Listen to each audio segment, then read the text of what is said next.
Alright, welcome back everyone. It is time for the next deck in our Mega series, and this time we're going with Mega Feraligatr.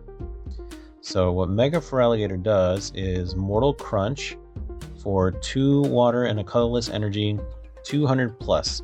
If your opponent's active Pokemon already has any damage counters on it, this attack does 200 more damage. So this attack, if they have any damage on them already, that's 400. So that is like one of the single biggest attacks that you can do with, with the damage printed on the card.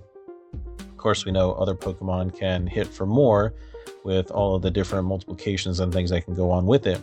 But 400, and if they have any, that's at least 410. That's going to knock out everything in the game that doesn't have any kind of damage reduction or health buff, like the Hero's Cape, Lively Stadium, all of those things, etc. So the one thing is, I wish it did have another attack or even like some kind of an ability. So for it to just have this one attack is not great, but you pair this with the baby Feraligatr, which has been around for a little while. Torrential Heart. Once during your turn, you may put 5 damage counters on this Pokemon. If you do, during this turn, attacks used by this Pokemon do 120 more damage to your opponent's active Pokemon. Giant Wave, 160 plus 120, that's 280, which is not a great number, but really the main thing is you're adding in Mega Feraligatr into what was previously just kind of a normal Feraligatr deck. So the Torrential Heart, this guy's your backup attacker, can do a lot of damage, but more importantly, it damages itself. So you can pair that with the 3 Monkey Dory that you have in your deck for Adrena Brain. Once during your turn, if this Pokemon has any darkness energy attached, you may move up to 3 damage counters from one of your Pokemon to one of your opponent's Pokemon. We've also got the Relicanth. This guy was used in the Baby Feraligatr deck as well. Memory Dive. Each of your evolved Pokemon can use any attack from its previous evolutions. You still need the necessary energy to use its attack. So if you look at the previous evolutions, Totodile with the Big Bite, during your opponent's next turn, the defending Pokemon can't retreat. So this puts damage on them and it traps them in the active. So now they're going to have to do something like a switch, Penny, Turo, etc. Some other kind of thing because it cannot retreat, which means if you've got Relicanth, you Big Bite them, and the next turn you can do the Big Crunch.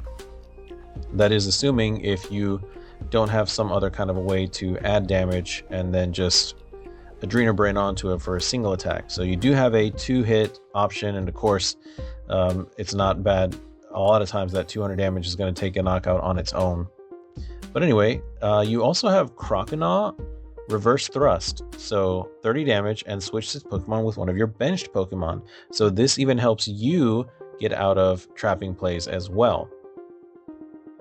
The other Pokemon in the deck, we do have the Badoo. It's just Itchy Pollen, so this guy can, kind of stall, lock your opponent out of items until you're ready to start swinging. And we've also got the Pidgeot, which we did just see in the Charizard deck, but also does really well in here. Once during your turn, you may search your deck for a card, put it in your hand, then shuffle your deck. You can't use more than 1 quick search ability each turn. So those are all the Pokemon. And then as for trainers and supporters, let's see. So you got your staples. There is one Crispin in here, which lets you search your deck for up to 2 basic energy cards of different types, reveal them, put one of them into your hand, attach the other one to one of your Pokemon, then shuffle your deck. The other stuff, we've also got the Hilda, search your deck for an evolution Pokemon and an energy card, reveal them and put them into your hand, then shuffle your deck. A couple of Lily's Determination, 3 Ino, and 4 Arven, because Arven lets you search for an item and a tool card. We do have a couple of tools in here. We've got the Air Balloon, giving you 2 less retreat cost. The Experience Share, when your active Pokemon is knocked out by damage from an opponent's attack, you may move 1 basic energy card that was attached to that Pokemon to the Pokemon this card is attached to. So this helps you kind of conserve your energy and have another attacker ready to go really quickly. And then the Technical Machine Evolution, Choose 2 of your bench Pokemon. For each of those Pokemon, search your deck for a card that evolves from that Pokemon, put it onto that Pokemon to evolve it. So that's a really good way to get your bigger Stage 1s and Stage 2s in quickly. And then the A spec in here is the Neo Upper Energy.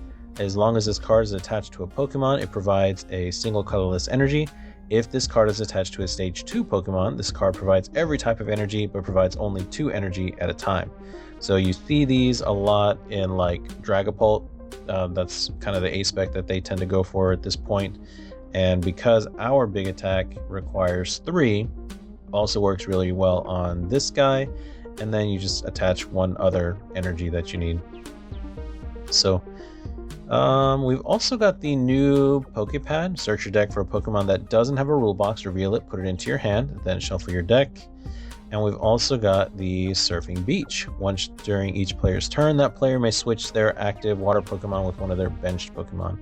So another way to get your guys back into the active or bench as needed.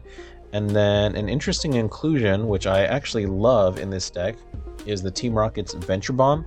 Flip a coin. If heads, put 2 damage counters on one of your opponent's Pokemon. If tails, put 2 damage counters on your active Pokemon. So if you get heads, now they have 2 damage counters. If you get tails, yeah, it comes on us, but then if you got monkey in play, just move it over. So heads or tails, you win. So really interested to see how this goes. I'm always been a big like water starter in my games. So I chose Squirtle, I chose Totodile, Mudkip, etc. Really, that didn't change until much later, like Gen 7, and then I finally picked Rowlet instead of the Popplio. But other than that, it's been basically water starters the whole way. So really excited to see if this goes well. Can we make it competitive? We'll see. Let's try it out.